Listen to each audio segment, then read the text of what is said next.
Story 7 in the Adventures of Sherlock Holmes by Sir Arthur Conan Doyle.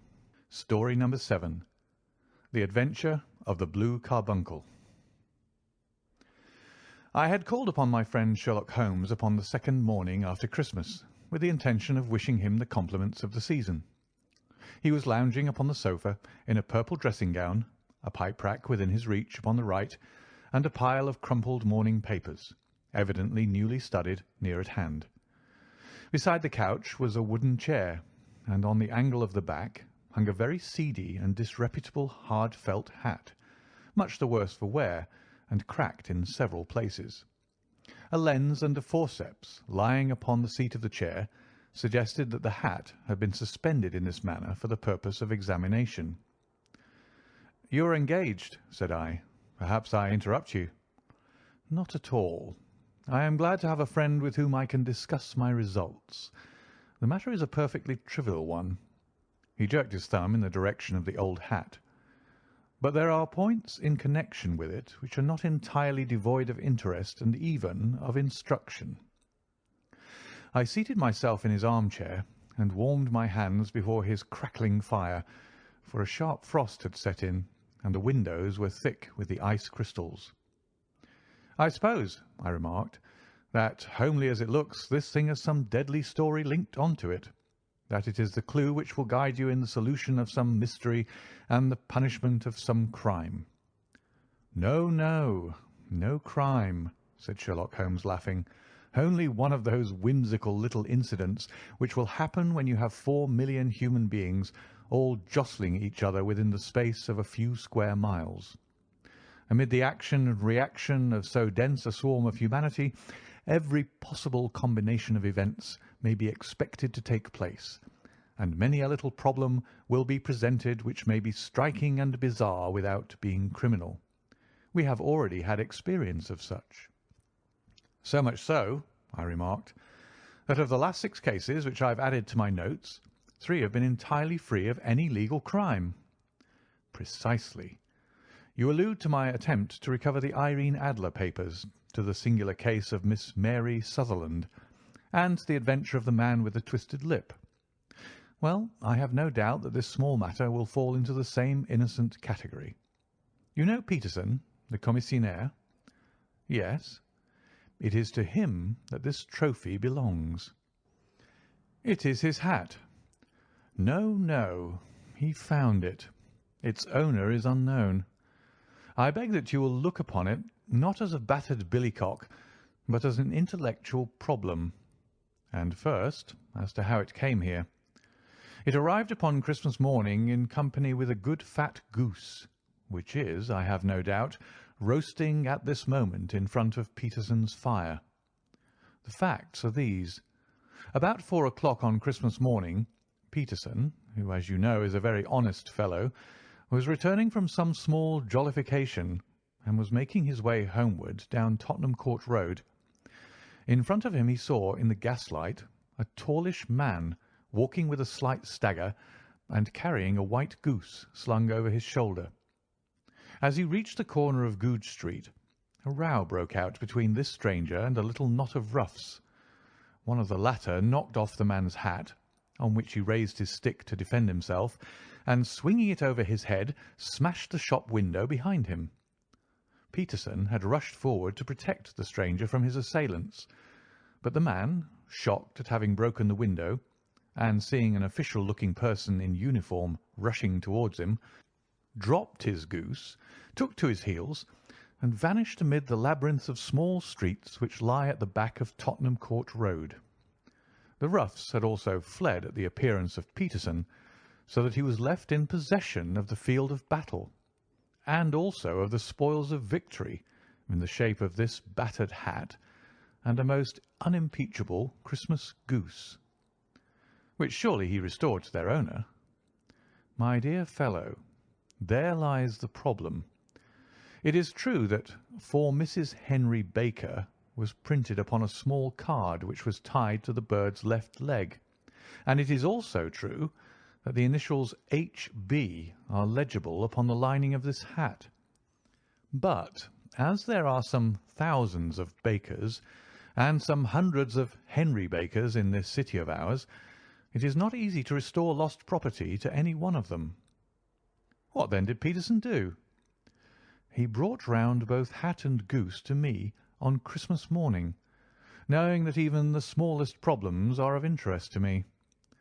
The goose we retained until this morning, when there were signs that, in spite of the slight frost, it would be well that it should be eaten without unnecessary delay. Its finder has carried it off, therefore, to fulfil the ultimate destiny of a goose, while I continue to retain the hat of the unknown gentleman who lost his Christmas dinner." "Did he not advertise?" "No." "Then what clue could you have as to his identity?" "Only as much as we can deduce." "From this hat?" "Precisely." "But you're joking. What can you gather from this old battered felt?" "Here is my lens. You know my methods. What can you gather yourself as to the individuality of the man who has worn this article?" I took the tattered object in my hands and turned it over rather ruefully. It was a very ordinary black hat of the usual round shape, hard and much the worse for wear. The lining had been of red silk, but was a good deal discoloured. There was no maker's name, but as Holmes had remarked, the initials H.B. were scrawled upon one side. It was pierced in the brim for a hat securer, but the elastic was missing. For the rest, it was cracked, exceedingly dusty, and spotted in several places, although there seemed to have been some attempt to hide the discoloured patches by smearing them with ink. "I can see nothing," said I, handing it back to my friend. "On the contrary, Watson, you can see everything. You fail, however, to reason from what you see. You are too timid in drawing your inferences." "Then pray tell me what it is that you can infer from this hat." He picked it up and gazed at it in the peculiar introspective fashion which was characteristic of him. "It is perhaps less suggestive than it might have been," he remarked, "and yet there are a few inferences which are very distinct, and a few others which represent at least a strong balance of probability. That the man was highly intellectual is of course obvious upon the face of it, and also that he was fairly well-to-do within the last 3 years, although he has now fallen upon evil days. He had foresight, but has less now than formerly, pointing to a moral retrogression which, when taken with the decline of his fortunes, seems to indicate that some evil influence, probably drink, at work upon him. This may account also for the obvious fact that his wife has ceased to love him." "My dear Holmes!" "He has, however, retained some degree of self-respect," he continued, disregarding my remonstrance. "He is a man who leads a sedentary life, goes out little, is out of training entirely, is middle-aged, has grizzled hair which he has had cut within the last few days, and which he anoints with lime cream. These are the more patent facts which are to be deduced from his hat. Also, by the way, that it is extremely improbable that he has gas laid on in his house." "You're certainly joking, Holmes." "Not in the least. Is it possible that even now, when I give you these results, you are unable to see how they are attained?" "I have no doubt that I am very stupid, but I must confess that I am unable to follow you. For example, how did you deduce that this man was intellectual?" For answer, Holmes clapped the hat upon his head. It came right over the forehead and settled upon the bridge of his nose. "It is a question of cubic capacity," said he. "A man with so large a brain must have something in it." "The decline of his fortunes, then?" "This hat is 3 years old. These flat brims curled at the edge came in then. It is a hat of the very best quality. Look at the band of ribbed silk and the excellent lining. If this man could afford to buy so expensive a hat 3 years ago, and has had no hat since, then he has assuredly gone down in the world." "Well, that is clear enough, certainly. But how about the foresight and moral retrogression?" Sherlock Holmes laughed. "Here is the foresight," said he, putting his finger upon the little disc and loop of the hat securer. They are never sold upon hats. If this man ordered one, it is a sign of a certain amount of foresight, since he went out of his way to take this precaution against the wind. But since we see that he has broken the elastic, and has not troubled to replace it, it is obvious that he has less foresight now than formerly, which is a distinct proof of a weakening nature. On the other hand, he has endeavoured to conceal some of these stains upon the felt by daubing them with ink, which is a sign that he has not entirely lost his self-respect. Your reasoning is certainly plausible. The further points, that he is middle-aged, that his hair is grizzled, that it has been recently cut, and that he uses lime cream, are all to be gathered from a close examination of the lower part of the lining.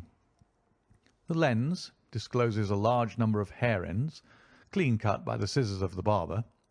They all appear to be adhesive, and there is a distinct odour of lime cream. This dust, you will observe, is not the gritty, grey dust of the street, but the fluffy brown dust of the house, showing that it has been hung up indoors most of the time, while the marks of moisture upon the inside are proof positive that the wearer perspired very freely, and could therefore hardly be in the best of training. But his wife, you said that she had ceased to love him. This hat has not been brushed for weeks. When I see you, my dear Watson, with a week's accumulation of dust upon your hat, and when your wife allows you to go out in such a state, I shall fear that you also have been unfortunate enough to lose your wife's affection. But he might be a bachelor. Nay, he was bringing home the goose as a peace offering to his wife. Remember the card upon the bird's leg. You have an answer to everything. But how on earth do you deduce that the gas is not laid on in his house? One tallow stain, or even two, might come by chance, but when I see no less than 5, I think that there can be little doubt that the individual must be brought into frequent contact with burning tallow. Walks upstairs at night, probably with his hat in one hand and a guttering candle in the other. Anyhow, he never got tallow stains from a gas jet. Are you satisfied? Well, it is very ingenious, said I, laughing. But since, as you said just now, there have been no crime committed, and no harm done save the loss of a goose, all this seems to be rather a waste of energy.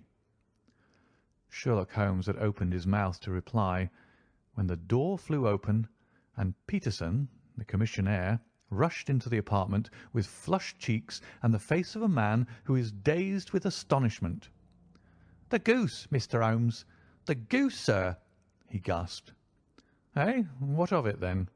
Has it returned to life and flapped off through the kitchen window?" Holmes twisted himself round upon the sofa to get a fairer view of the man's excited face. "See here, sir! See what my wife found in its crop!" He held out his hand and displayed upon the centre of the palm a brilliantly scintillating blue stone, rather smaller than a bean in size, but of such purity and radiance that it twinkled like an electric point in the dark hollow of his hand. Sherlock Holmes sat up with a whistle. "By Jove, Peterson," said he, "this is treasure trove indeed. I suppose you know what you've got." "A diamond, sir. A precious stone. It cuts into glass as though it were putty." "It's more than a precious stone. It is the precious stone." "Not the Countess of Morcar's Blue Carbuncle?" I ejaculated. "Precisely so. I ought to know its size and shape, seeing that I have read the advertisement about it in the Times every day lately. It is absolutely unique, and its value can only be conjectured, but the reward offered of £1,000 is certainly not within a 20th part of the market price." £1,000? Great Lord of mercy! The commissionaire plumped down into a chair and stared from one to the other of us.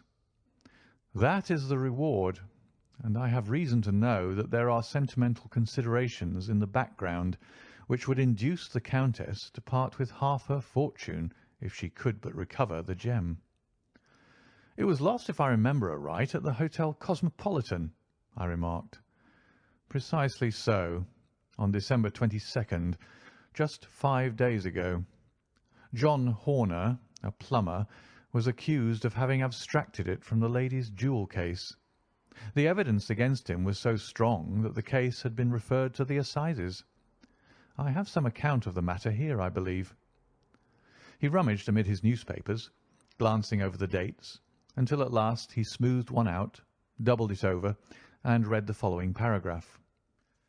"Hotel Cosmopolitan, jewel robbery.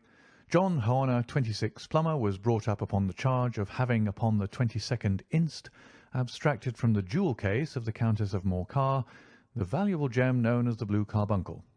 James Ryder, upper attendant at the hotel, gave his evidence to the effect that he had shown Horner up to the dressing-room of the Countess of Morcar upon the day of the robbery in order that he might solder the second bar of the grate, which was loose. He had remained with Horner some little time, but had finally been called away. On returning, he found that Horner had disappeared, that the bureau had been forced open, and that the small morocco casket, in which, as it afterwards transpired, the Countess was accustomed to keep her jewel, was lying empty upon the dressing-table. Ryder instantly gave the alarm, and Horner was arrested the same evening, but the stone could not be found either upon his person or in his rooms. Catherine Cusack, maid to the Countess, deposed to having heard Ryder's cry of dismay on discovering the robbery, and to having rushed into the room where she found matters as described by the last witness. Inspector Bradstreet, B Division, gave evidence as to the arrest of Horner, who struggled frantically and protested his innocence in the strongest terms. Evidence of a previous conviction for robbery having been given against the prisoner, the magistrate refused to deal summarily with the offence, but referred it to the assizes. Horner, who had shown signs of intense emotion during the proceedings, fainted away at the conclusion and was carried out of court. So much for the police court," said Holmes thoughtfully, tossing aside the paper. "The question for us now to solve is the sequence of events leading from a rifled jewel case at one end to the crop of a goose in Tottenham Court Road at the other. You see, Watson, our little deductions have suddenly assumed a much more important and less innocent aspect. Here is the stone. The stone came from the goose, and the goose came from Mr. Henry Baker, the gentleman with the bad hat and all the other characteristics with which I have bored you. So now we must set ourselves very seriously to finding this gentleman and ascertaining what part he had played in this little mystery. To do this, we must try the simplest means first, and these lie undoubtedly in an advertisement in all the evening papers. If this fail, I shall have recourse to other methods. What will you say? Give me a pencil and that slip of paper. Now then, found at the corner of Goodge Street a goose and a black felt hat. Mr. Henry Baker can have the same by applying at 6:30 this evening at 221B Baker Street. That is clear and concise. Very. But will he see it? Well, he is sure to keep an eye on the papers, since to a poor man the loss was a heavy one. He was clearly so scared by his mischance in breaking the window and by the approach of Peterson that he thought of nothing but flight. But since then he must have bitterly regretted the impulse which caused him to drop his bird. Then again, the introduction of his name will cause him to see it, for everyone who knows him will direct his attention to it. Here you are, Peterson. Run down to the advertising agency and have this put in the evening papers. In which, sir? Oh, in the Globe, Star, Pall Mall, St. James's, Evening News, Standard, Echo, and any others that occur to you. Very well, sir. And this stone? Ah, yes. I shall keep the stone. Thank you. And I say, Peterson, just buy a goose on your way back and leave it here with me, for we must have one to give to this gentleman in place of the one which your family is now devouring. When the commissionaire had gone, Holmes took up the stone and held it against the light. "It's a bonny thing," said he. "Just see how it glints and sparkles. Of course, it is a nucleus and focus of crime. Every good stone is.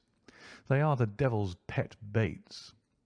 In the larger and older jewels, Every facet may stand for a bloody deed. This stone is not yet 20 years old. It was found in the banks of the Amoy River in southern China, and is remarkable in having every characteristic of the carbuncle, save that it is blue in shade instead of ruby red. In spite of its youth, it has already a sinister history. There have been 2 murders, a vitriol throwing, a suicide, and several robberies brought about for the sake of this 40-grain weight of crystallized charcoal. Who would think that so pretty a toy would be a purveyor to the gallows and the prison? I'll lock it up in my strong-box now, and drop a line to the Countess to say that we have it. Do you think that this man Horner is innocent? I cannot tell. Well, then, do you imagine that this other one, Henry Baker, had anything to do with the matter? It is, I think, much more likely that Henry Baker is an absolutely innocent man, who had no idea that the bird which he was carrying was of considerably more value than if it were made of solid gold. That, however, I shall determine by a very simple test if we have an answer to our advertisement. And you can do nothing until then? Nothing. In that case, I shall continue my professional round, but I shall come back in the evening at the hour you have mentioned, for I should like to see the solution of so tangled a business. Very glad to see you. I dine at 7. There is a woodcock, I believe. By the way, in view of recent occurrences, perhaps I ought to ask Mrs. Hudson to examine its crop. I had been delayed at a case, and it was a little after 6:30 when I found myself in Baker Street once more.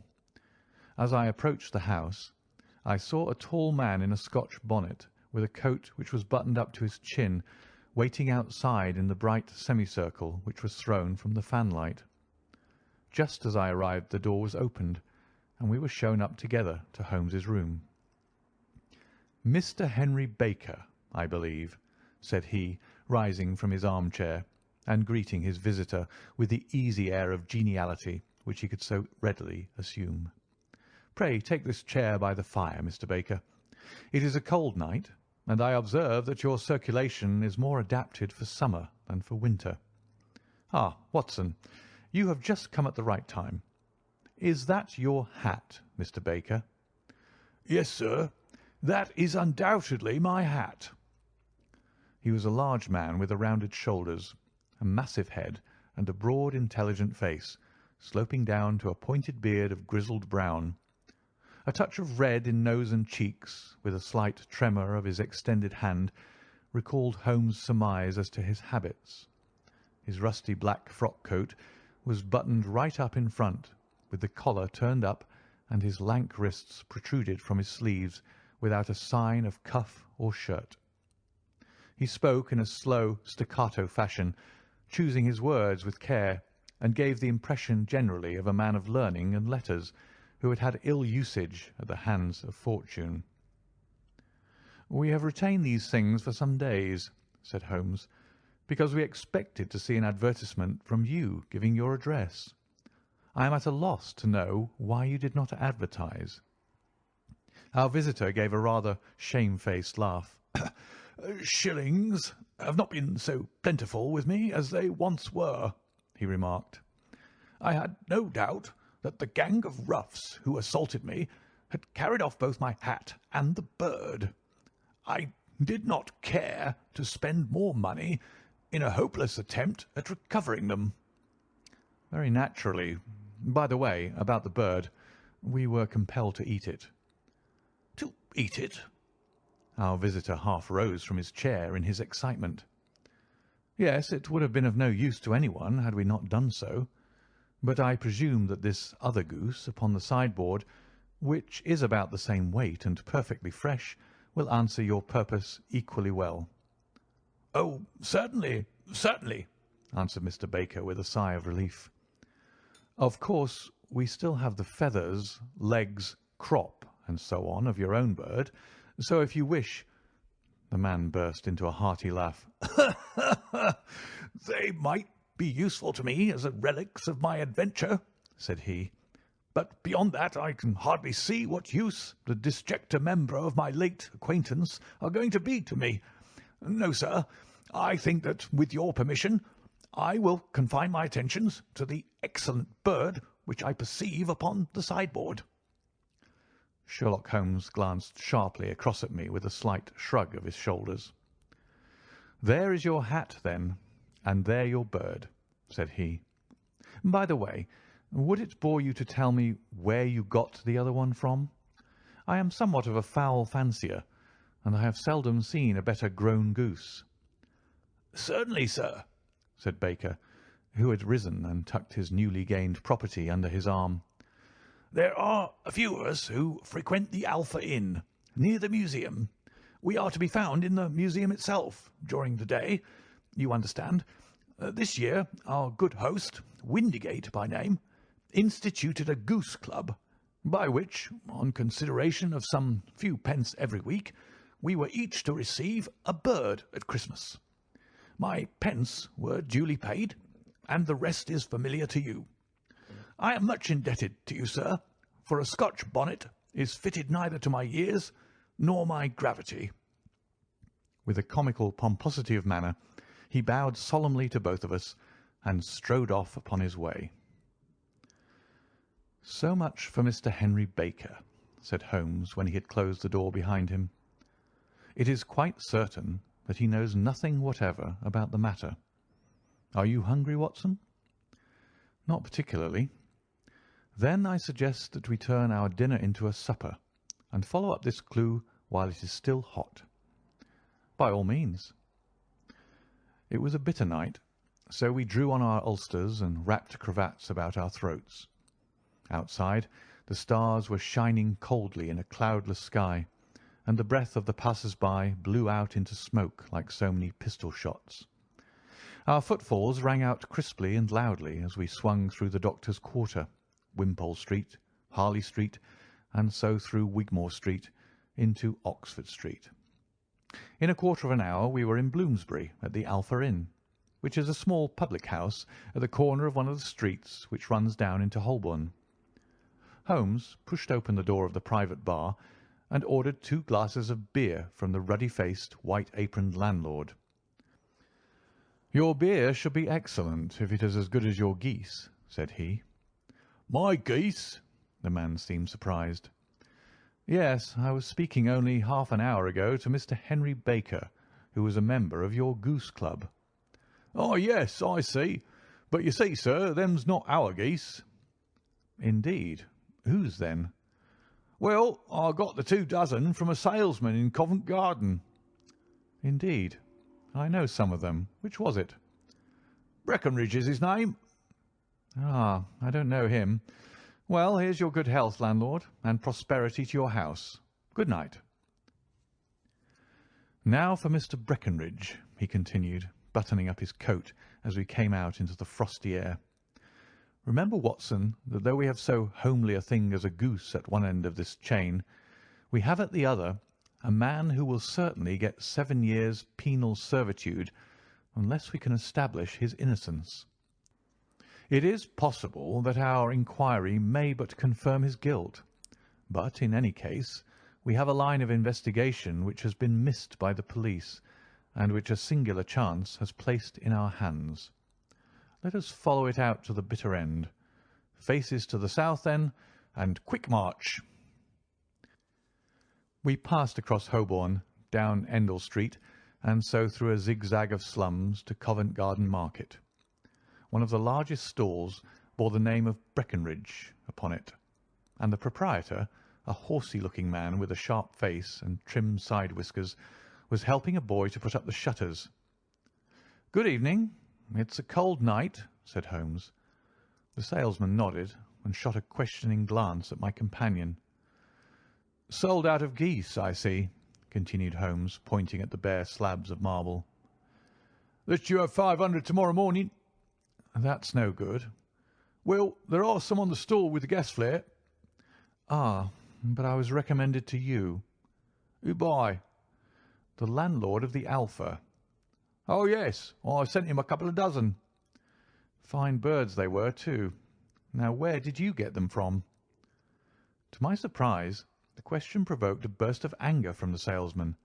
"Now then, mister," said he, with his head cocked and his arms akimbo. "What are you driving at? Let's have it straight now." "It is straight enough. I should like to know who sold you the geese which you supplied to the Alpha." "Well, then, I shan't tell you. So now?" "Oh, it is a matter of no importance.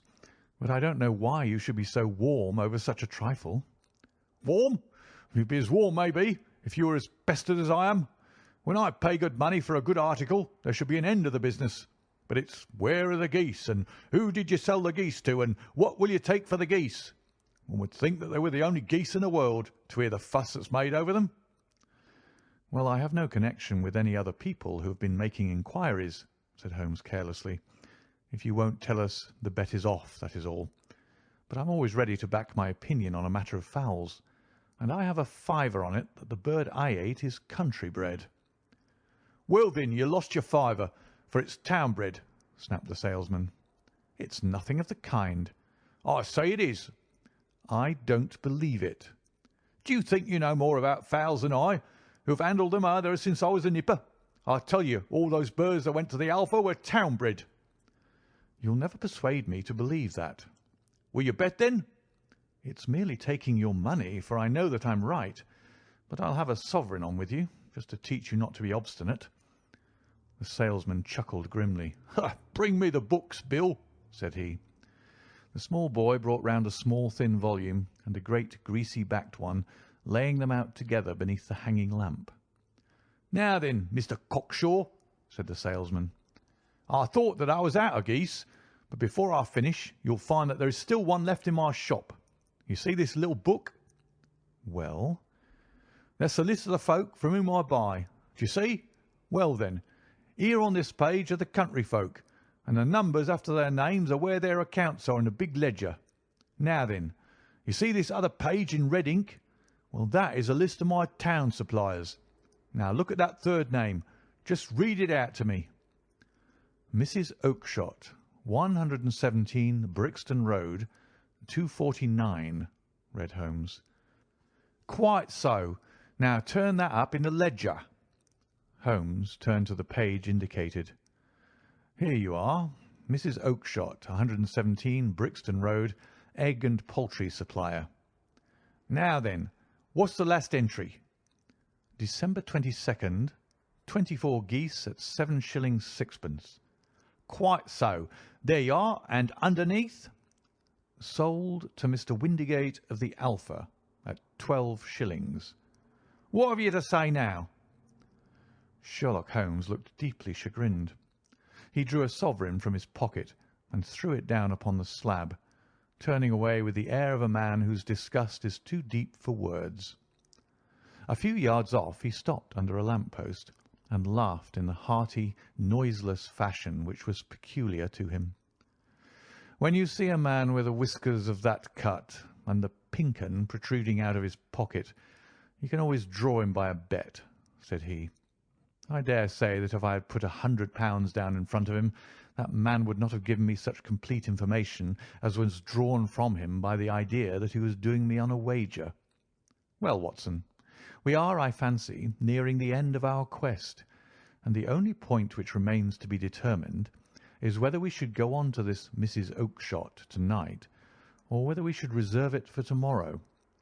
It is clear from what the surly fellow said that there are others besides ourselves who are anxious about the matter, and I should—" His remarks were suddenly cut short by a loud hubbub which broke out from the stall which we had just left.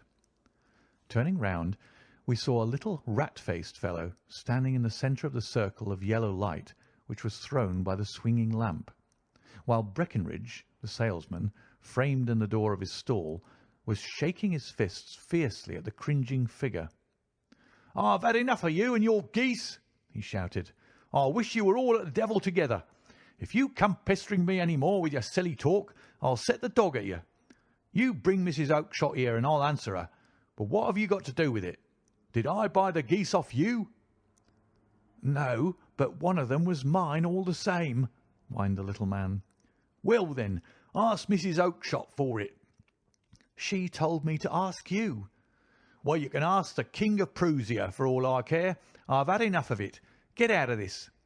He rushed fiercely forward, and the inquirer flitted away into the darkness. "Ha! This may save us a visit to Brixton Road," whispered Holmes. "Come with me, and we will see what is to be made of this fellow."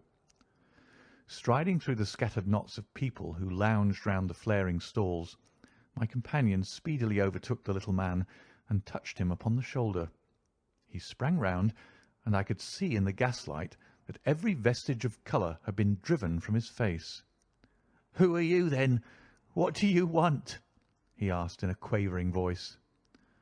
"You will excuse me," said Holmes blandly, "but I could not help overhearing the questions which you put to the salesman just now.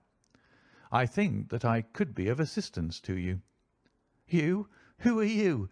How could you know anything of the matter?" "My name is Sherlock Holmes. It is my business to know what other people don't know." "But you could know nothing of this." "Excuse me, I know everything of it.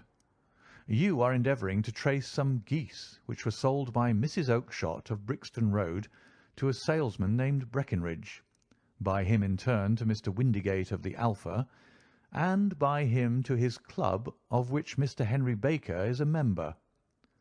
"Oh, sir, you are the very man whom I've longed to meet," cried the little fellow with the outstretched hands and quivering fingers. "Oh, I can hardly explain to you how interested I am in this matter." Sherlock Holmes hailed a four-wheeler which was passing. "In that case we had better discuss it in a cosy room rather than in this wind-swept market-place," said he. "But pray tell me, before we go farther, who it is that I have the pleasure of assisting." The man hesitated for an instant. "My name is John Robinson," he answered with a sidelong glance. "No, no, the real name," said Holmes sweetly. "It is always awkward doing business with an alias." A flush sprang to the white cheeks of the stranger. "Well, then," said he, "my real name is James Ryder." "Precisely so. Head attendant at the Hotel Cosmopolitan. Pray step into the cab, and I shall soon be able to tell you everything which you would wish to know." The little man stood glancing from one to the other of us with half-frightened, half-hopeful eyes, as one who is not sure whether he is on the verge of a windfall or of a catastrophe. Then he stepped into the cab, and in half an hour we were back in the sitting-room at Baker Street. Nothing had been said during our drive, but the high, thin breathing of our new companion and the claspings and unclaspings of his hands spoke of the nervous tension within him. "Here we are," said Holmes cheerily as we filed into the room. "The fire looks very seasonable in this weather. You look cold, Mr. Ryder. Pray take the basket chair. I will just put on my slippers before we settle this little matter of yours. Now then, you want to know what became of those geese?" "Yes, sir." "Or rather, I fancy, of that goose. It was one bird, I imagine, in which you were interested. White with a black bar across the tail?" Ryder quivered with emotion. "Oh, sir," he cried, "can you tell me where it went to?" "It came here." "Here?" "Yes, and a most remarkable bird it proved. I don't wonder that you should take an interest in it. It laid an egg after it was dead, the bonniest, brightest little blue egg that ever was seen. I have it here in my museum." Our visitor staggered to his feet and clutched the mantelpiece with his right hand. Holmes unlocked his strong-box and held up the Blue Carbuncle, which shone out like a star with a cold, brilliant, many-pointed radiance. Ryder stood glaring with a drawn face, uncertain whether to claim or to disown it. "The game's up, Ryder," said Holmes quietly. "Hold up, man, or you'll be into the fire. Give him an arm back into his chair, Watson. He's not got blood enough to go in for felony with impunity. Give him a dash of brandy. So, now he looks a little more human. What a shrimp it is, to be sure." For a moment he had staggered and nearly fallen, but the brandy brought a tinge of colour into his cheeks, and he sat staring with frightened eyes at his accuser. I have almost every link in my hands and all the proofs which I could possibly need, so there is little which you need to tell me. Still, that little may as well be cleared up to make the case complete. You had heard, Ryder, of this blue stone of the Countess of Morcar's? It was Catherine Cusack who told me of it, said he in a crackling voice. I see, her ladyship's waiting maid.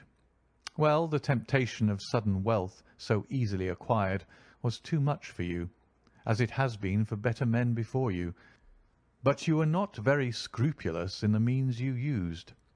It seems to me, Ryder, that there is the making of a very pretty villain in you. You knew that this man Horner, the plumber, had been concerned in some such matter before, and that suspicion would rest the more readily upon him. What did you do then? You made some small job in my lady's room, you and your confederate Cusack, and you managed that he should be the man sent for. Then, when he had left, you rifled the jewel case, raised the alarm, and had this unfortunate man arrested.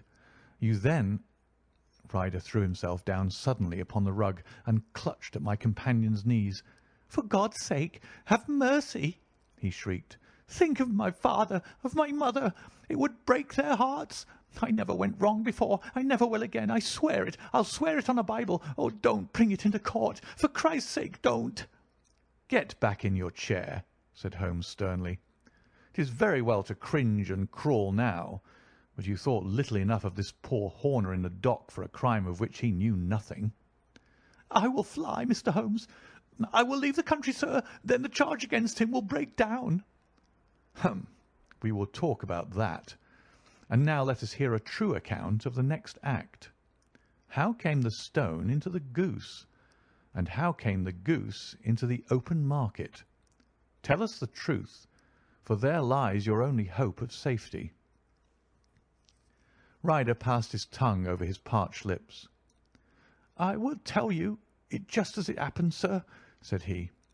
"When Horner had been arrested, it seemed to me that it would be best for me to get away with the stone at once, for I did not know at what moment the police might not take it into their heads to search me in my room. There was no place about the hotel where it would be safe. I went out, as if on some commission, and I made for my sister's house. She had married a man named Oakshott, and lived in Brixton Road, where she fattened fowls for the market. All the way there every man I met seemed to me to be a policeman or a detective, and for all that it was a cold night, the sweat was pouring down my face before I came to the Brixton Road. My sister asked me what was the matter, and why I was so pale, but I told her that I had been upset by the jewel robbery at the hotel. Then I went into the backyard and smoked a pipe and wondered what it would be best to do. I had a friend once called Maudsley, who went to the bad, and had just been serving his time in Pentonville. One day he had met me and fell into talking about the ways of thieves and how they could get rid of what they stole. I knew that he would be true to me, for I knew one or two things about him, so I made up my mind to go right on to Kilburn, where he lived, and take him into my confidence. He would show me how to turn the stone into money. But how to get to him in safety? I thought of the agonies I had gone through in coming from the hotel. I might at any moment be seized and searched, and there would be the stone in my waistcoat pocket. I was leaning against the wall at the time and looked at the geese which were waddling about round my feet, and suddenly an idea came into my head which showed me how I could beat the best detective that ever lived. My sister told me some weeks before that I might have the pick of her geese for a Christmas present, and I knew that she was always as good as her word. I would take my geese now, and in it I would carry my stone to Kilburn. There was a little shed in the yard, and behind this I drove one of the birds, a fine big one, white with a barred tail. I caught it, and prying its bill open, I thrust the stone down its throat as far as my finger could reach. The bird gave a gulp, and I felt the stone pass along its gullet and down into its crop. But the creature flapped and struggled, and out came my sister to know what was the matter. As I turned to speak to her, the brute broke loose and fluttered off among the others. "'Whatever were you doing with that bird, Jem?' says she. "'Well,' said I, "'you said you'd give me one for Christmas, and I was feeling which was the fattest.' "'Oh,' says she, "'we've set yours aside for you. Jem's bird, we call it. It's the big white one over there yonder. There's 26 of 'em, which makes one for you and one for us, and 2 dozen for the market.' "'Thank you, Maggie,' says I, "'but if it is all the same to you, I'd rather have that one I was handling just now.' "'The other one's as good 3 pound heavier,' said she, "'and we fattened it expressly for you.' "'Never mind, I'll have the other, and I'll take it now,' said I. "'Oh, just as you like,' said she, a little huffed. "'Which is it you want, then?' "'That white one with the barred tail right in the middle of the flock.' "'Oh, very well. Kill it and take it with you.' "Well, I did what she said, Mr. Holmes, and I carried the bird all the way to Kilburn. I told my pal what I had done, for he was a man that it was easy to tell a thing like that to. He laughed until he choked, and we got a knife and opened the goose. My heart turned to water, for there was no sign of the stone, and I knew that some terrible mistake had occurred. I left the bird, rushed back to my sister's, and hurried into the backyard. There was not a bird to be seen there. "'Where are they all, Maggie?' I cried. "'Gone to the dealers, Jem.' "'Which dealers?' "'Breckenridge of Covent Garden.' "'But was there another with a barred tail?' I asked, "'the same as the one I chose?' "'Yes, Jem. There were 2 barred tails once, and I could never tell them apart.' "'Well, then, of course I saw it all, and I ran off as hard as my feet would carry me to this man Breckenridge.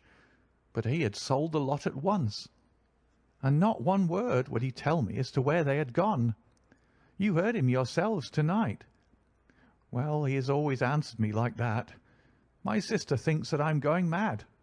Sometimes I think that I am myself, and now I am myself a branded thief, without ever having touched the wealth for which I sold my character. God help me! God help me!' He burst into convulsive sobbing, with his face buried in his hands. There was a long silence, broken only by his heavy breathing and by the measured tapping of Sherlock Holmes's fingertips upon the edge of the table. Then my friend rose and threw open the door. "'Get out,' said he.